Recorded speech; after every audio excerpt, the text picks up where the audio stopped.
আমি তো এসে পাগল পাগল হয়ে যাচ্ছি।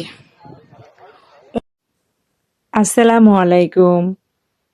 এত সুন্দর, আসলে আমি ভাষায় প্রকাশ করতে পারছি না।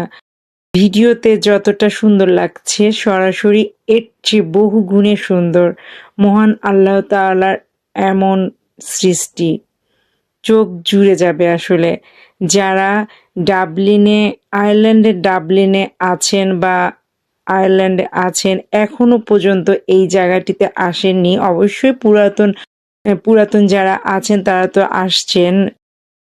তো যারা এখনো আসেননি নতুন, এবং ইউরোপের অন্যান্য দেশ থেকে নতুন আসছেন এবং নতুন এসেছেন, যারা এখনো আসেননি এই জায়গাটিতে, অবশ্যই আপনাদের বলবো যে এই জায়গাটিতে একবার হলেও ঘুরে যাবেন।